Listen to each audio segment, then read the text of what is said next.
belakang. Padahal dengan dia baca di bukunya itu jauh lebih jelas. Pikirkan Pak sampai di situ. Efektif dan efisien. Itu apa Bu? Fokus menghidupkan, menayangkan buku siswa kan biar berteknologi Bu. Itu berteknologi yang salah.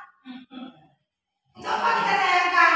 Karena kita sudah ambil YouTube tadi, sudah ambil video pembelajaran, sudah kita simpan, sudah kita download berbagai gambar tumbuh-tumbuhan. Kita nggak mungkin bawa tumbuhan itu ke kelas. Kita nggak mungkin bawa anak itu kemana tumbuhan itu berada. Bisa mengajarkan tumbuhan yang memakan serangga. Apa nama tumbuhan yang memakan serangga? Dan serangga itu menjadi makanannya. Anak-anak melihat bagaimana ketika serangga atau lalat ataupun kupu-kupu ataupun capung menghinggap di mulut teropong itu langsung ketarik ke bawah. Nah, itu harus dinikmati oleh anak-anak. Kita tidak bisa menceritakan secara lisan, tapi kalaupun misalnya ada tempat-tempat tertentu yang tak mungkin ditayangkan menggunakan fokus, ya Bu cari gambar, pergi ke semua itu. Jadi itu maksudnya. Disinilah merdekanya. Ada prasarana kita gunakan. Tidak ada prasarana kita cari di luar sana. Seperti itu gitu ya. Jadi silakan guru-guru mengajar sesuai dengan capaian dan perkembangan tersebut. Mau tanya sedikit ya, silakan Ibu. Dengan kurikulum merdeka ini Bu, ada yang guru apa sebanyak yang selama ini kami kerjakan? Ada yang tetap, Tak Bu. ada yang tetap. Buku kata dia siswa tetap, Ya, jurnal tetap. Karena kita kan tetap ada penilaian sikap. Ya. Buku nilai pengetahuan, keterampilan itu tetap. Absensi siswa tetap. Catatan perilaku siswa tetap. Kemudian perangkat kelas ada gambar presiden, Garuda, kemudian kalender pendidikan, program semester, silabus tetap. Ini dia aplikasi yang ada pada akun belajar. Ibu udah ada ini di HP Bu? Ini? Nah, ini ya, akun belajar ya. Ibu bisa nanti bisa tanya Bu, bisa juga Meet, bisa Classroom, bisa di situ semuanya ada semuanya. Oke, silakan sekarang Ibu buka dulu akun belajar Ibu. Masing-masing kita mau lihat. Kita coba ya.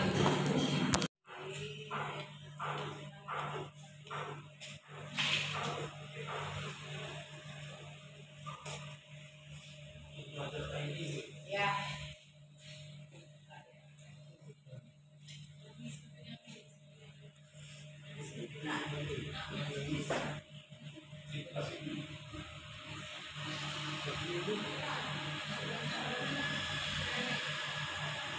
Mungkin yang belajarnya dari kali ke Dani kan?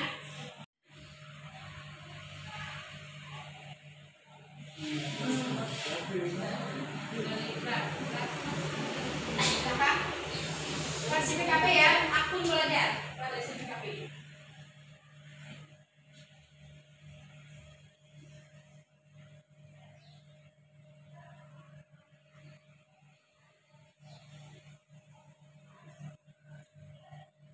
Ibu tolong yang ini yang sudah berhasil ajarkan teman yang lain Ibu. Bantu temannya Ibu yang sudah berhasil akun belajar itu. Yang berikutnya. Tuh. Udah. Kita apa nanti?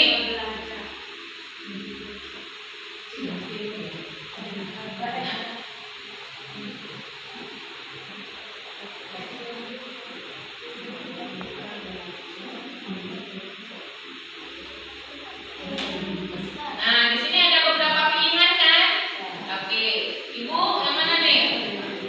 Ini banyak yang bisa nih. Saya lupa, saya lihat, saya lihat. Itu belajar aktif menggunakan berbagai indera, mata, telinga, aktivitas. Mantu anaknya.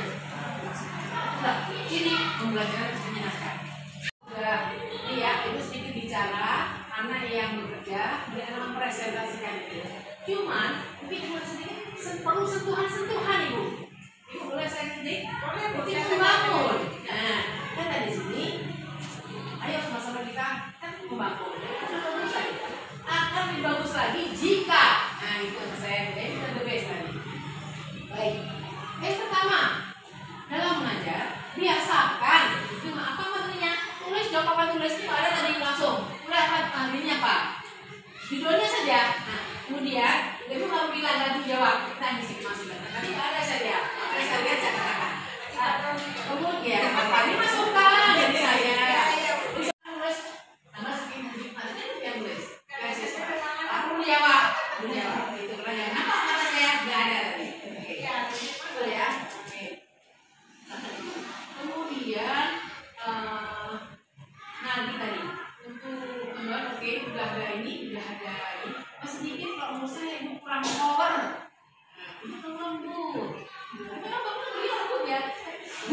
rias?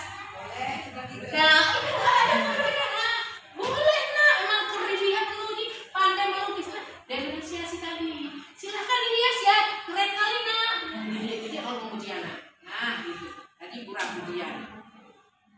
Nah, sebagai guru, Bu, lakukan penilaian otentik itu ada tadi. Makanya nah Ibu, mohon maaf ini. Ada yang pasif, ada yang aktif. Ibu, pakai dong penilaian. Di saat diskusi itu ada bukunya. Misalnya nih, diskusi ini. Itu kenapa sih? Oh, alhamdulillah saya aktif ya. Belum cuma titik doang. Guru ini sebagai saudara loh. Oh iya, ini nih yang bertanya ya, ada nilai. Jadi satu yang bertanya keren kali Bu. Ibu tidak ada nilai. Oh, tanya ya. Nah, besok akan banyak lagi yang bertanya. Nah, jadi gunakan penilaian. Harus baca lebih teliti kan? Baca lebih fokus kan? Baca lebih lanjut kan? Bisa nggak sekilas dia lihat tahu jadinya kesimpulannya? Tapi itu sudah di atas level 1. Ini masih level 1. Masih rendah kali kemampuannya. Belum ketemu? Paling tidak dia tahu apa judul teks. Judul teks itu. Judul teks itu kan selemah-lemahnya iman. Kan ada nggak tahu apa judul teks. Apa judulnya? Nggak bisa membaca sekalipun tahu nggak judul teks. Dalam teks itu siapa yang ada dalam teks itu? Itu masih memahami teks. Masih ada anak kita yang belum tahu hal-hal itu? Ada. Berarti itu level 1 pun dia belum dapat. Nah, berarti literasinya kita harus terus tingkatkan. Paling tidak memahami isi teks. Memahami isi teks itu belum jauh. Masih seberapa langkah? Masih lemah sekali. Judul, jumlah paragraf, kalimat pertama dari paragraf pertama, kalimat pertama dari paragraf kelima,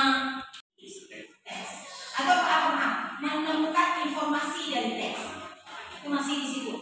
Kalau memahami, sampai itu tadi bisa membuat kesimpulan, apalagi tadi bisa menjawab soal-soal. Menjawab soal juga boleh tuh, mungkin soalnya apa judul teks di atas yang diukur mengetahui mendapatkan informasi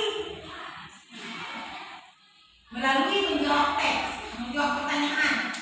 Maka terukurlah level 1, level 2. Yang kedua nanti level 3. Jadi memahami isi teks di level 2. Apa aktivitasnya? Salah satunya membuat kesimpulan. Yang ketiga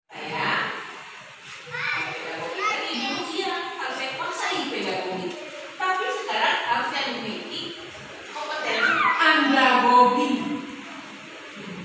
Andra bukan andragogi, tapi andragogi. Ilmu mendidik orang dewasa.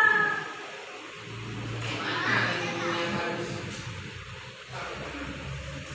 Kalau ilmu pedagogi, ilmu mengajar anak. Nah, itu 4 kompetensi yang harus dipahami oleh ibu. Karena dengan kekuatan itu, dengan kekuatan 4 tadi, ibu harus mampu meningkatkan kompetensi anak. Anak ibu harus memiliki berapa kompetensi? Halo, berapa kompetensi siswa? Ini tumben ya orang tahu. Hah? 3, betul. Di kelas 1 mewarnai, menyusun puzzle. Saya tanya Bu Cici, itu kira-kira keterampilan apa yang sedang ditingkatkan pada anak?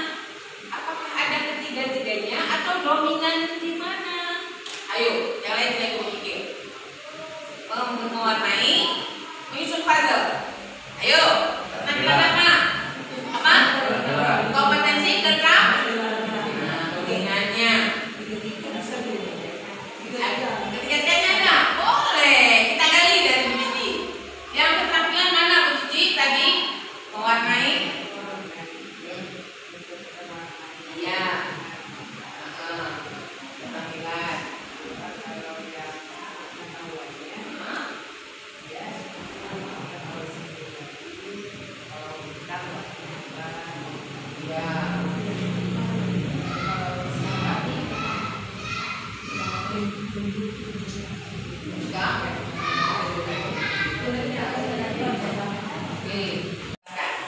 Dan setiap kegiatan pada anak itu ketiga kompetensi itu harus melekat.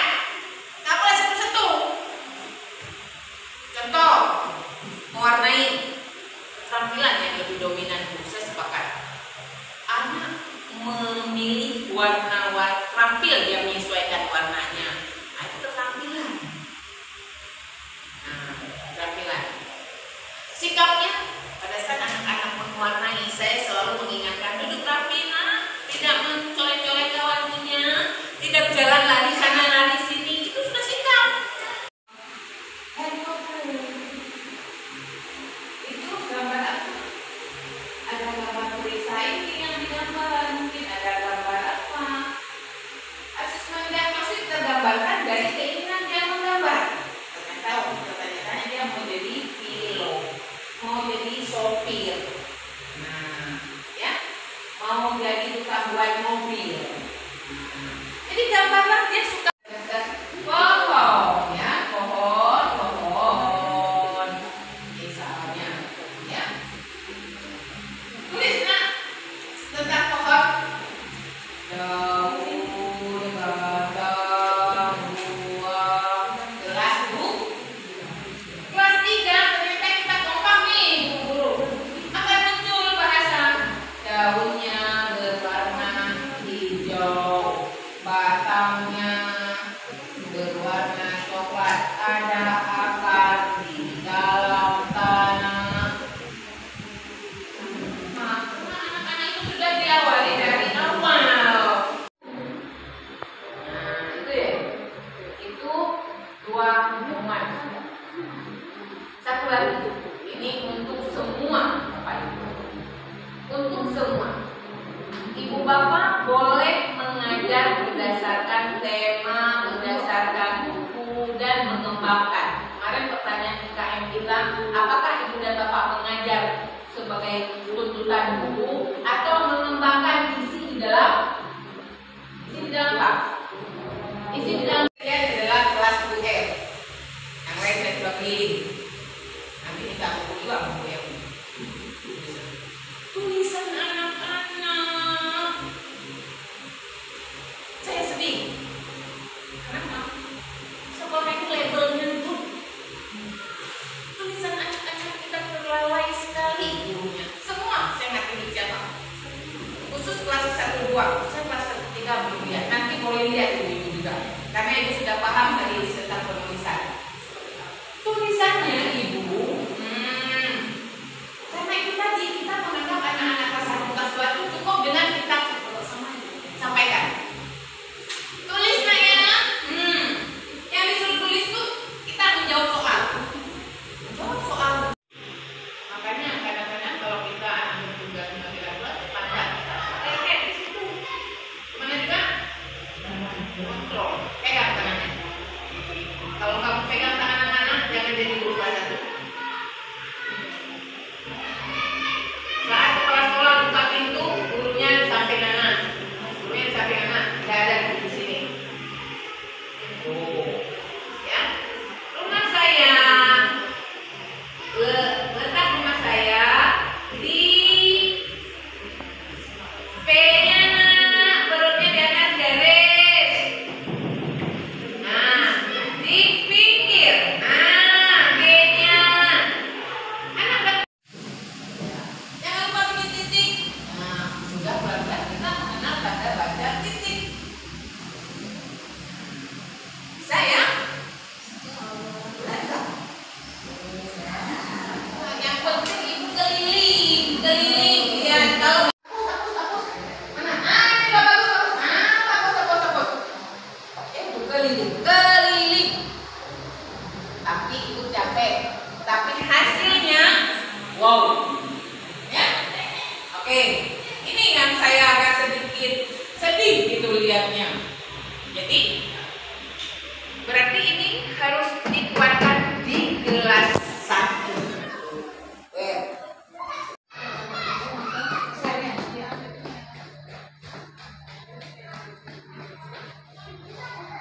Ibu berarti buka email dulu.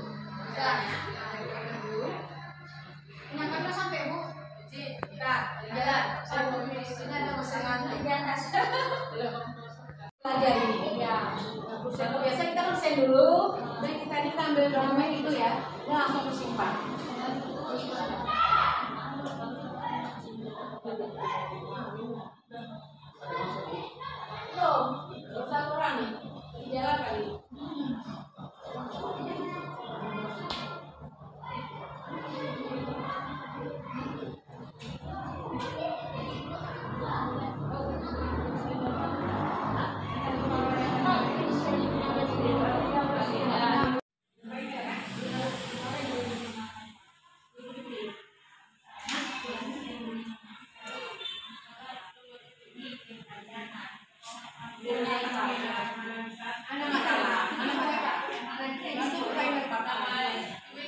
Konsep itu dapat pengawas tidak dengan saya rasa itu konsep yang tiba-tiba saya munculkan saat ini.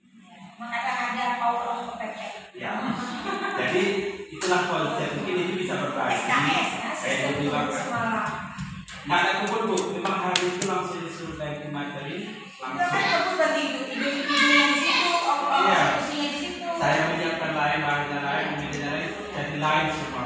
Jadi itulah seperti tadi mungkin gambar seperti itu. Saya pernah praktekkan konsep saya memang selalu itu karena pernah kejadian konsep itu nggak pernah saya lepas. Ketika saya masuk ke CAN selalu saya mengambil kertas. Anak-anak saya ambil kertas, coba robek ini berapa? Satu, coba dilipat dua. Dan berapa? Akan seterusnya. Kalau kertas diambil dirobek, jadi sampah. Masalah lagi. Bagaimana anak pecahannya dapat, tapi nggak nambah sampah, tapi justru bermanfaat bagi anak. Kenapa nggak mau ditawar? Ini kan ceritanya apa? Bapak boleh beraktivitas, tapi nggak selalu harus motong-motong kertas. Pertama robek, salah satu, mengurangi jumlah halaman itu. Yang kedua dipotong-potong, oke langsung terlihat pecahannya. Nanti potongan itu bawa kemana? Nah, supaya tidak menambah sampah, tetap menjaga lingkungan, apa yang bisa kita manfaatkan di kelas. Atau ini meja hitung. Ayo, ini ada satu meja. Permukaan meja masing-masing, Nak. Permukaan meja masing-masing, serta saja.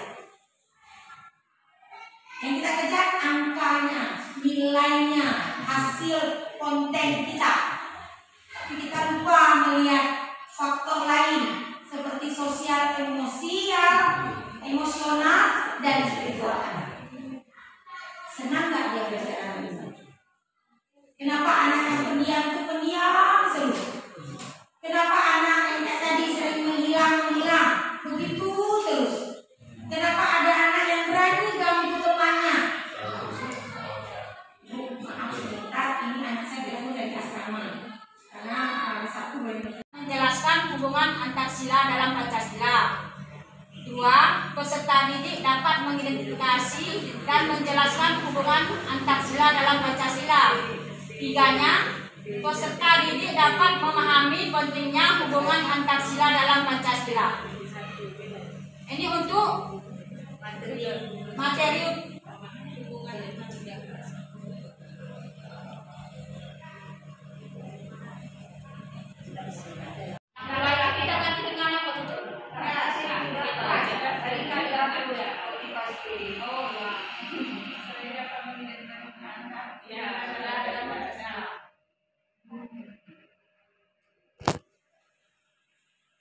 menjelaskan hubungan ini sama ini. Saya kan bukan ada kata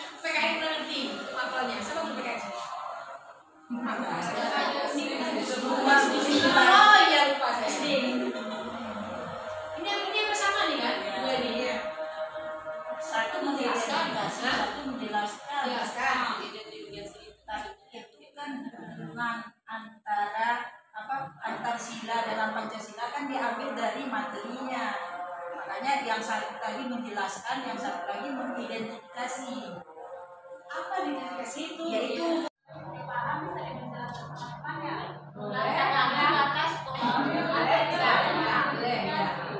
Mantap masukan. Ini kodenya apa? Ini nggak ada kode deh. ada kelas 6. Tapi itu kan kelas nama aja. Bukan deh. Kode ada deh. Apa kode elemennya pasti? Oke, ini nanti P deh. P. Apa? Masuk berapa nih? Nanti ada lagi yang kedua lagi ya. Yang kedua. Nah, ini bisa menentukan kali. Itu ya. Ya, yang salahnya.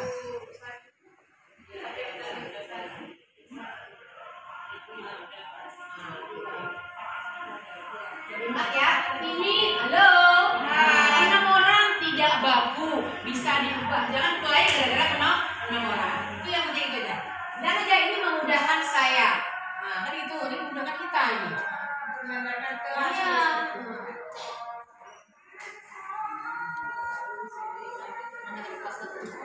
Pembelajaran Fahid dengan kelas 1 di fase A.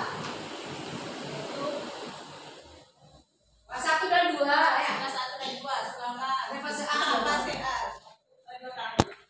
Al-Quran hadis memiliki 5 elemen, yaitu Al-Quran hadis, akidah, akhirat, fikih. Di sini kami membuat tujuan pembelajaran beracuan dari Permendikbud nomor 33 tahun 2001, yaitu PP, diambil dari itu menekankan kemampuan mengenal huruf hijaiyah dan harakatnya, huruf hijaiyah bersambung, dan kemampuan membaca surah-surah pendek Al-Quran dengan baik. Di situ kami mengambil kompetensinya, yaitu mengenal membaca. Oke, tanya dulu. Ada masukan? Udah betul? Jadi kata beliau di sini di CP itu hanya ada 2 kompetensi, yaitu mengenal dan membaca. Coba diperiksa dulu. Betul bagus. Kalau belum betul, mohon masukannya. Harakat. Ini kita sambungkan dari kompetensi menuju ke materi. Setelah didapatkan materi, kita bisa membuat tujuan pembelajarannya. Apa tujuan dari mengenal huruf hijaiyah tadi? P1.1 itu artinya bahwa itu ada tujuan dari kelas 1. Itu kelas 1, tujuan yang pertama, peserta didik dapat mengenal huruf hijaiyah. Ibu kenapa P? Ya. Proyeknya berbasis tema. Ya. Ini juga berbasis tema ini kalian. Ini program belajar Pancasila dengan dimensi 6 dimensinya. 6 dimensi. Ini adalah elemen dari masing-masing dimensi. Beda dengan elemen CP tadi. Ya. Jadi untuk beriman, bertakwa, kepatuhan yang bangsa, berakhlak mulia ini apa saja? Nah, itu ada di elemen umum. Elemen umum dalam dimensi CP. Apa saja? Ada akhlak beragama, ada akhlak pribadi, ada akhlak kepada manusia, ada akhlak kepada alam, dan ada akhlak kepada negara. Nilai untuk pembinaan global. Kalau gotong royong, ada jiwa kolaborasi, kepedulian, berbagi. Mandiri, pemahaman diri dan situasi, serta regulasi diri. Mengenal kritis regulasi diri itu mengenal diri sendiri. Punya cita-cita untuk diri sendiri. Mengenal kritis, memperoleh proses informasi dan gagasan.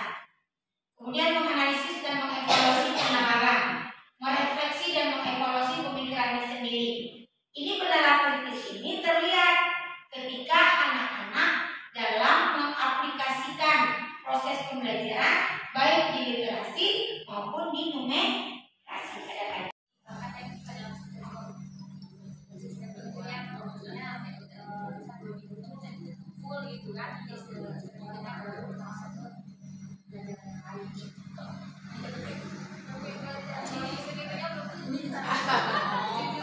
Silakan. Ibu agama. Kalau yang sudah saya pahami tentang buat project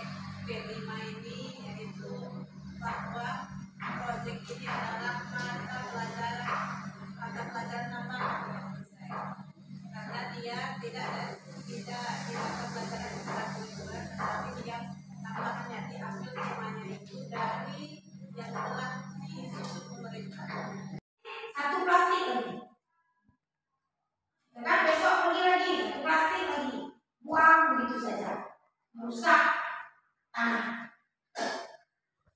Jangan membiasakan membawa keranjang dari rumah.